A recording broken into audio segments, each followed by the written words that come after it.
Bismillahirrahmanirrahim. Assalamualaikum warahmatullahi wabarakatuh. Alhamdulillahirabbil alamin wassalatu wassalamu ala asyrofil anbiya'i wal mursalin wa ala alihi washabihi ajmain. Puji syukur kepada Allah Subhanahu wa taala yang telah memberikan kita kesehatan, nikmat iman, dan tidak lupa pula selawat berserta salam kepada baginda Nabi Muhammad SAW yang telah membawa kita dari alam jahiliyah hingga masa sekarang. Perkenalkan, nama saya Cudira Alusna dengan NIM 4012022004 dan teman saya. Nama saya Nadila Turahmi dengan NIM 4012022036. Di sini kami akan mempresentasikan hasil kerja kelompok kami, yaitu dengan berjudul Mudharabah. Baik, kita akan mulai dengan presentasi kita hari ini dengan saya Cudira Usna. Topik kami yaitu satu, definisi mudharabah, jenis mudharabah, skema akad mudharabah, akuntansi untuk pemilik dana atau dan terakhir akuntansi untuk pengelola dana.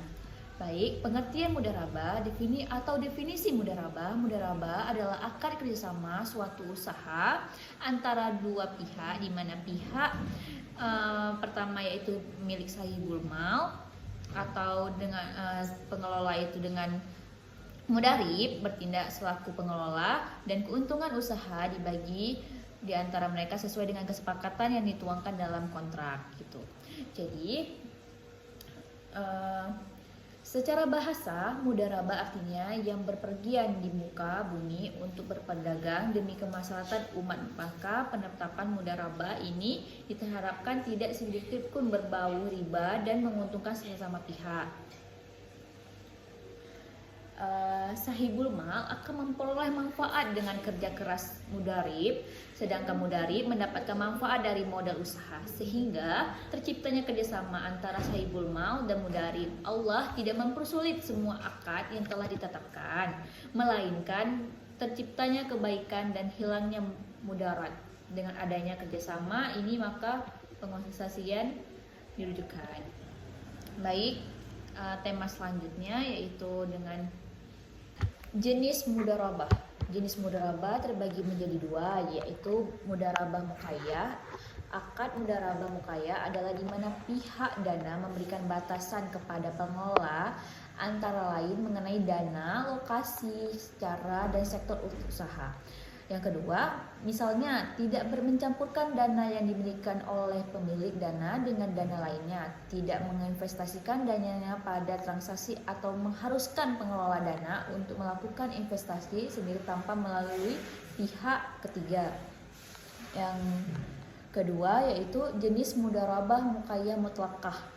Ya, yang kita kenal dengan yang dimaksud dengan mudharabah mutlaqah adalah bentuk kerjasama antara sahibul mal dan mudharib yang cukupannya sangat luas dan tidak dibatasi oleh spesifik jenis usaha, waktu, dan daerah bisnisnya. Dalam pembahasan fikih ulama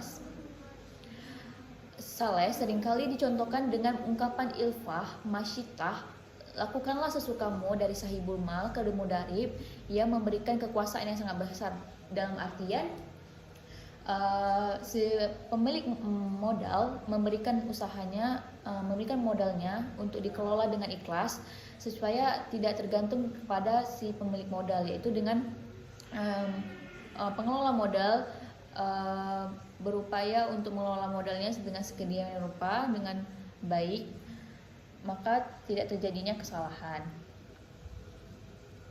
Selanjutnya adanya dengan skema akad mudharib, yaitu kita bisa lihat dulu skemanya.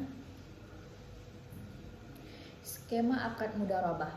Bank menghimpun dana bagi hasil atas dasar prinsip mudharabah, yaitu akad kerjasama antara pemilik dana sahibul mal dengan pengusaha mudharib untuk melakukan suatu usaha bersama, dan pemilik dana tidak boleh mencampuri pengelolaan bisnis sehari-hari.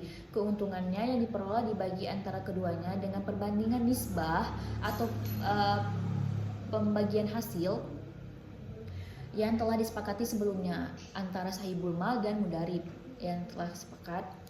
Bank syariah bertindak sebagai mudarib dan nasabah sebagai sahibul mal. Nasabah menyertakan pengelolaan dananya tabungan mudharabah secara mutlak kepada mudarib, bank atau bank syariah. Tidak ada batasan bagi dilihat dari jenis investasi, jangka waktu maupun sektor usaha, dan tidak boleh bertentangan dengan prinsip syariah Islam. Bisa kita lihat dari skemanya nanti di PPT-nya. Di sini ada tertulis, bentar.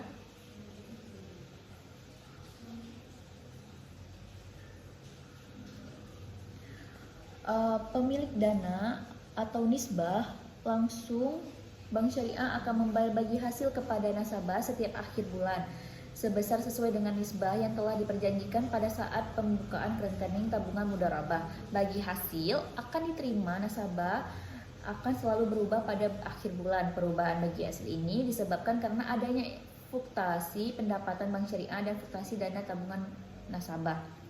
Dengan artian berarti keuntungan itu tidak sesuai dengan setiap bulannya sesuai dengan misalnya 10 juta. Keuntungan kita 10 juta didapat dari bank di bulan Januari.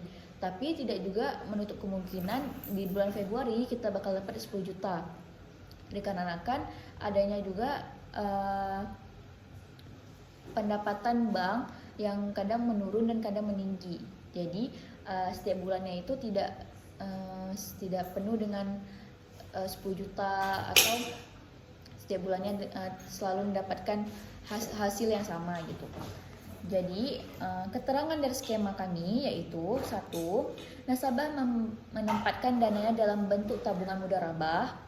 Yang kedua, bank syariah akan menyalurkan seluruh dana nasabah penabung dalam bentuk pembiayaan.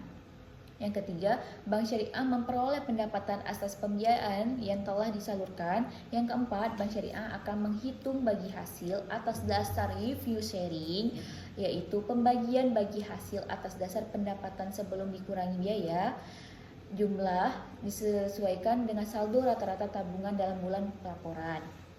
Yang kelima, pada akhir bulan nasabah penabungan akan mendapatkan bagi hasil dari bank syariah sesuai dengan nisbah yang telah diperjanjikan. Yang keenam, yang terakhir, yaitu pada saat nasabah memerlukan dana, maka dana nasabah akan dikembalikan sesuai dengan jumlah penarikannya. Baik, yaitu selanjutnya dengan bagi D, akuntansi untuk pemilik dana, yang akan dilanjutkan dengan teman saya yaitu Nadila Turahmi. Selanjutnya saya serahkan kepada Nadila Turahmi. Baik, selanjutnya D. Akuntansi untuk pemilik dana. Yang pertama, bagi hasil dengan menggunakan revenue sharing.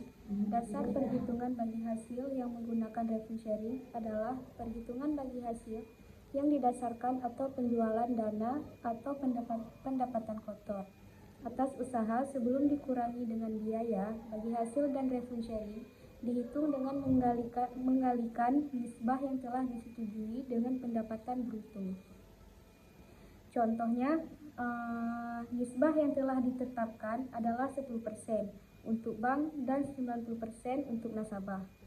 Dalam hal bank sebagai mudarib dan nasabah sebagai sahibul mal, bila bank syariah memperoleh pendapatan 10 juta, maka bagi hasil yang diterima oleh bank adalah 10% dikali 10 juta, hasilnya 1 juta. Dan bagi hasil yang diterima oleh nasabah sebesar 9 juta. Pada umumnya, bagi hasil pada investasi dan masyarakat menggunakan revenue sharing. Yang kedua, bagi hasil dengan menggunakan profit loss sharing. Dasar perhitungan bagi hasil dengan menggunakan profit loss sharing merupakan bagi hasil yang dihitung dari laba atau rugi usaha. Kedua pihak, bank syariah maupun nasabah akan memperoleh keuntungan atas hasil usaha mudarib dan akan ikut menanggung kerugian bila usahanya mengalami kerugian. Dalam contoh tersebut, misalnya total biaya 9 juta.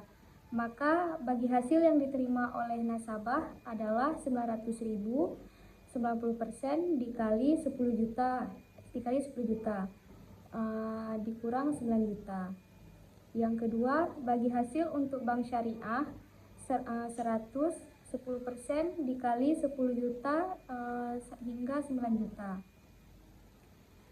Selanjutnya, akuntansi untuk pengelola dana. Beberapa tahap yang diperlukan untuk menghitung bagi hasil antara lain, yang pertama, metode perhitungan yang digunakan adalah revenue sharing, yaitu dasar perhitungannya berasal dari pendapatan sebelum dikurangi dengan beban atau biaya. Yang kedua, memilih antara dana yang berasal dari investasi mudharabah dengan dana selain investasi mudharabah. Yang ketiga, menjumlahkan semua dana yang berasal dari investasi mudharabah, baik tabungan mudharabah, mutlakah, dan deposito mudharabah mutlakah. Yang keempat, menghitung rata-rata pembiayaan pada bulan laporan. Rata-rata pembiayaan berasal dari semua pembiayaan dengan berbagai jenis akad, baik akad kerjasama usaha, akad jual beli, dan akad sewa. Yang kelima, menjumlahkan pendapatan pada bulan laporan yang terdiri dari pendapatan bagi hasil, margin keuntungan, dan pendapatan sewa. Yang keenam, mengurangi total investasi mudharabah sebesar persentase tertentu sesuai dengan ketentuan Bank Indonesia, yaitu persentase tertentu dari dana nasabah investor yang tidak dapat diinvestasikan oleh bank karena digunakan sebagai cadangan wajib minimum.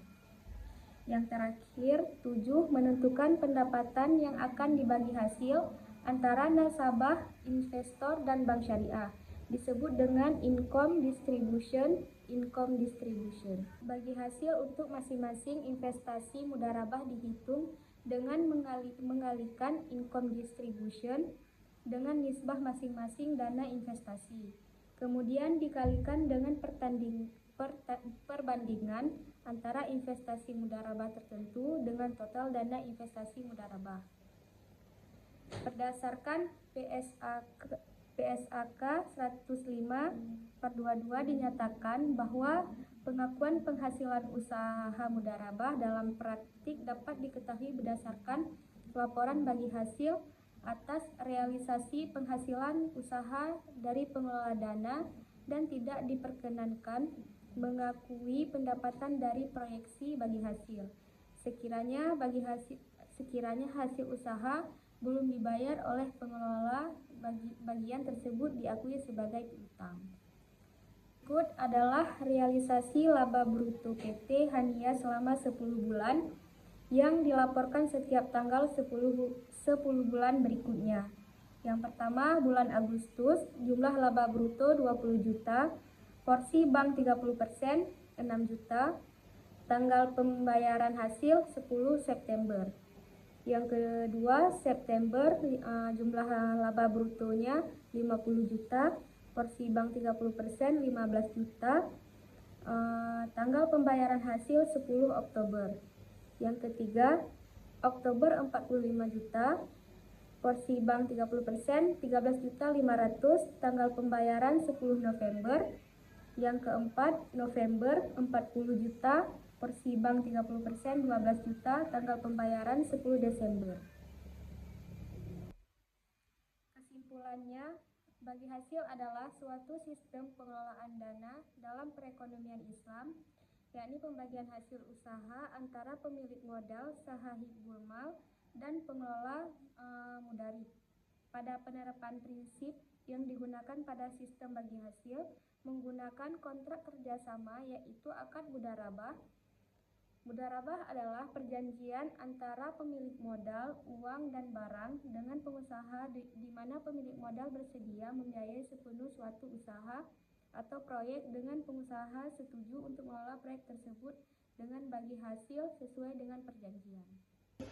Cukup sekian presentasi dari kami. Jika ada kesalahan kata, kami mohon maaf. Kami akhiri. Wabillahi taufiq wal hidayah. Wassalamualaikum warahmatullahi wabarakatuh.